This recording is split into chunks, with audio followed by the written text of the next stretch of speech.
Hello dogs, Lildawg right here, right now. Welcome to 1 Week at Croc's GameJolt edition. If you don't know, a long time ago I made a Five Nights at Freddy's fan game series known as 1 Week at Croc's. There were 5 games in the series. There was a 6th one, but I don't really count that because it's not really canon. But I've been remaking them for GameJolt, and this is the result of... This is the GameJolt version right here. Very simple. I even recorded new voice lines for this.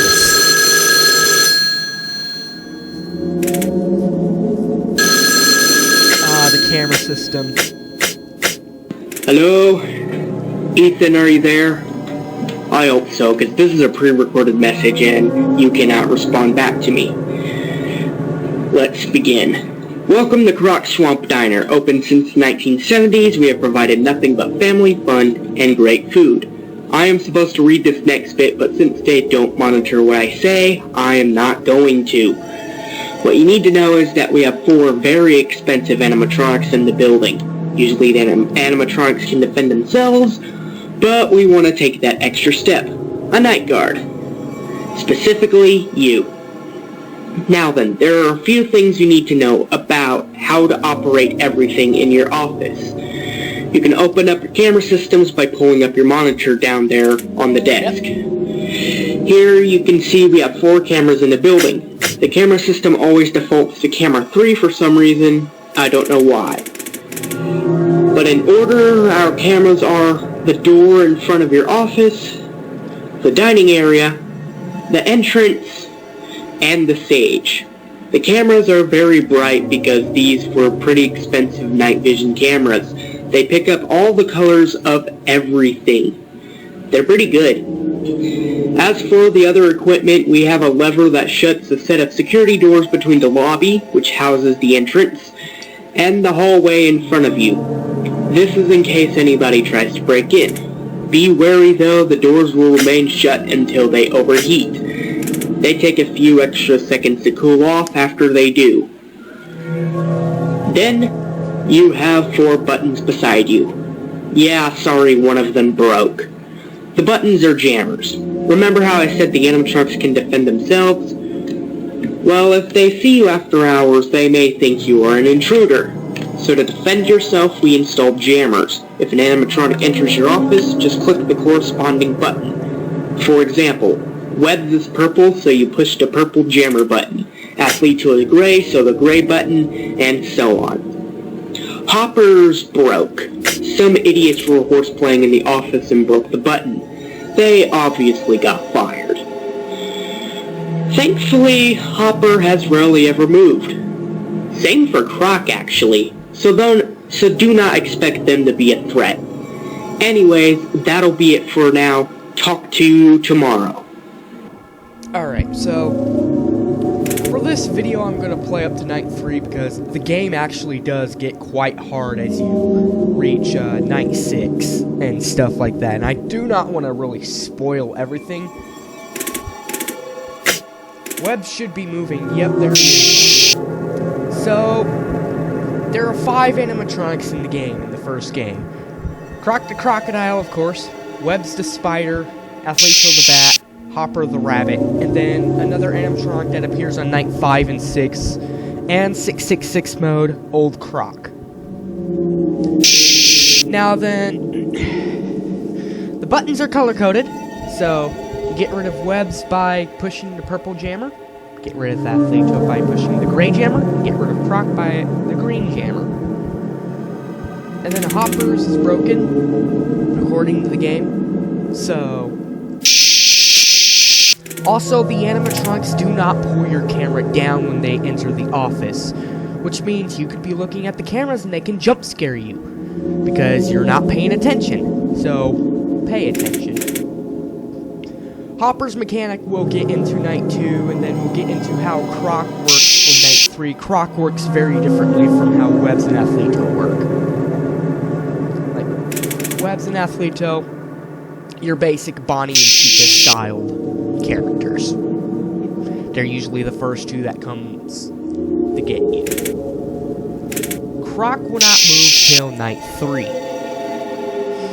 Hopper will not move till night 2. And then Old Croc you do not encounter till night 5. So, night 1, very simple and basic. I'm thinking about adding a timer up here in the corner, letting you know what time it is. So like 1 a.m., 2 a.m., 3 a.m. When we get Croc's Tree is the first When We Get Croc's game to feature a timer. And there we go, 6 a.m. And yes, I used a lot of the actual Five Nights at Freddy's sound mostly because the first one's more based off of the first Five Nights at Freddy's and stuff, and yeah. Okay. Webs and Athletes will be active now from the start of every night, so we gotta keep an eye out for them. Hello? Ethan? Are you there? If you are, well, congratulations. Usually our night guards don't stay around after the first night. And to be honest, I don't blame them. Alright, so first off, something is wrong with Hopper. Today, she has had increasing interest in the office. She even managed to make it into the office and just stared at the guy who worked there during the day shift. If you don't know who Hopper is, she is the pink rabbit animatronic in the lobby area that greets families that enter the restaurant and makes sure no one tries to break in from the outside. She is our most advanced animatronic and costs more than your literal soul. Okay, that was an exaggeration, but you must understand she is a pretty high-tech piece of machinery compared to the other animatronics. She has advanced navigation, and for some reason can speak 17 different languages. I added that because why not? But today is the first time she has ever left her post during the day. I suggest you keep an eye on her. She sits in camera 3. Also, small tip. Maybe use the security doors to your advantage while the Hopper jammer button is broke. We will try to get people in next week to fix the button, but until then, use the doors. Alright, that's all I got to say. Good night, and I'll talk to you again tomorrow. Alright, so now Hopper's active. You keep an eye on her on camera 3, which the camera already defaults to it. I did that on purpose. And you get closer and closer, but as soon as she leaves, you shut the security doors.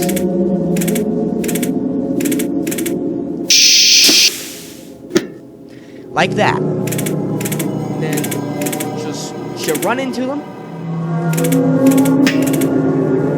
Boom. And now she's back, and then she repeats her cycle. So she's acts a lot like Foxy in the game. She's something that you have to keep an eye on. And if you don't keep an eye on her, you'll lose track really quickly. Like, seriously, you'll lose track of her really quickly. Like, there are multiple times while testing her mechanics where I just get completely caught off guard by her jump scare and she just completely destroys me. And I may get jump scared by each animatronic once so you can hear all the voice lines, because I've had someone else do the voice lines for Hopper. Oh, crap. See what I mean by you lose track of her really quickly? That was her.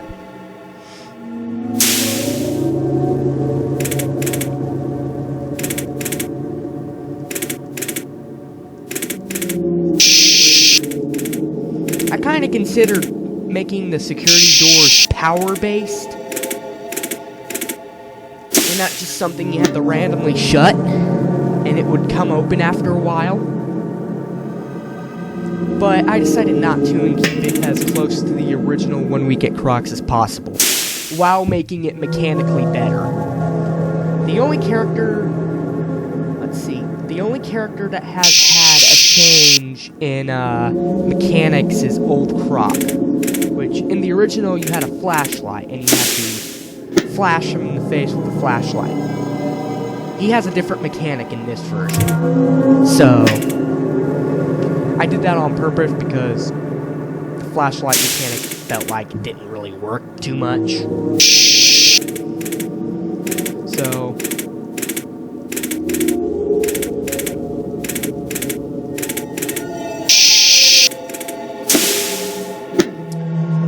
alright.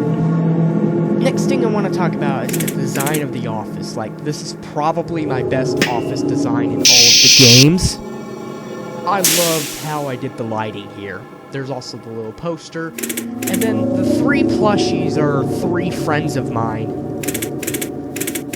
We have someone named... We have Rena, Geminim, and Rusty on the desk. Oh, frick. Yeah, they're 3 really good friends of mine, so I put some references to them. And there's... And I think that's it, actually. I didn't put in the Game Salmon Easter egg because... Felt like we didn't really need that. I'm gonna finish up the video after night 3. Come on, Hopper.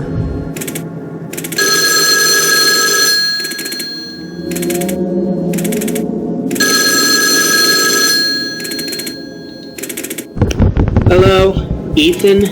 Alright, enough with the basic introduction. You know who I am at this point, I know who you are at this point. Basically, Croc is acting up now. So yeah, keep an eye on him. Croc is a very unusual animatronic. After Webb's, Athleto, and Hopper were built, which cost a fortune by the way, the company that built them went bankrupt. So we had to switch to a different company to have Croc built. Let's say he is our most popular character in the entire restaurant. The kids absolutely love him, and he has adapted to move around and play with them. He would usually go around and play tag or hide and seek. The weird thing is, that stuff wasn't originally programmed into his systems, meaning he was able to learn these things from the kids. Webbs and Athleto aren't able to do that. Hopper is, but rarely shows sign of learning, despite originally being our most expensive robot here. So, Croc is going to be more clever than your average robot. He may sneak into your office without you even noticing. I suggest keeping track of his laughter. I have noticed during the day he laughs every time he enters a new room. Maybe to let the kids who are playing hide and seek with him know he is there? I don't know. Just be careful. Be careful, Ethan. I'll talk to you tomorrow.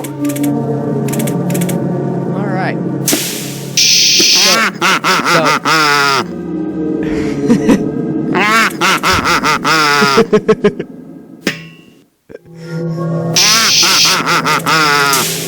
Oh, I used the wrong laugh for when we get Croc's 3. Gonna have to fix that. So Croc will laugh 3 times and then he'll be in the office on the 3rd laugh.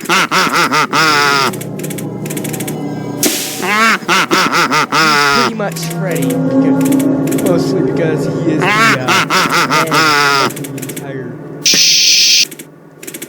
He's the head of the entire series.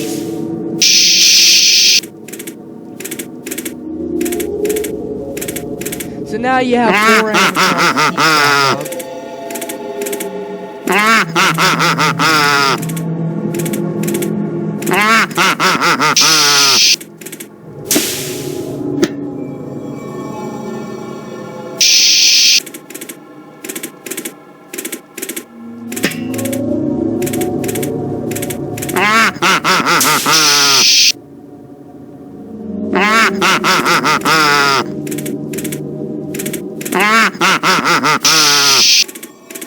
So after the 3rd laugh, click the green button. He will appear on the cameras, but after that 3rd laugh, he'll not appear on the cameras because he's in your room on that 3rd laugh.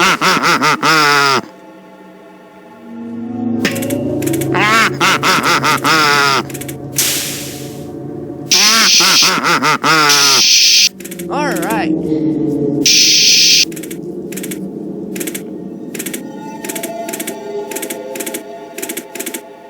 to get him? Yeah, I got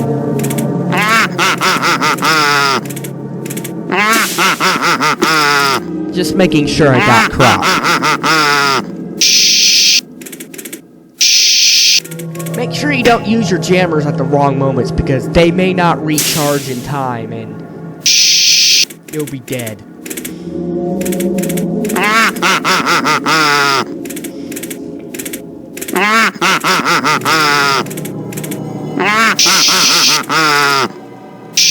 Oh, dang it. Crap. Okay, Athletes did not appear during the time it had to recharge.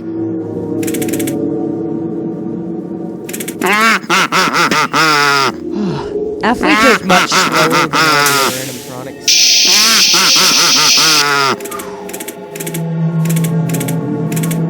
I had to fend off from all 3 of the stage animatronics all at once. 1, 2,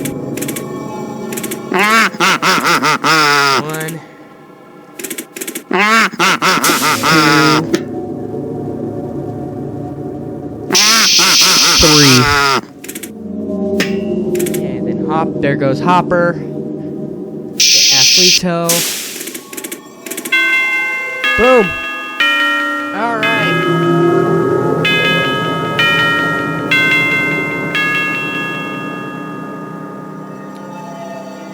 Alright. So that's One Week at Croc's 1. The first one recreated for GameJolt.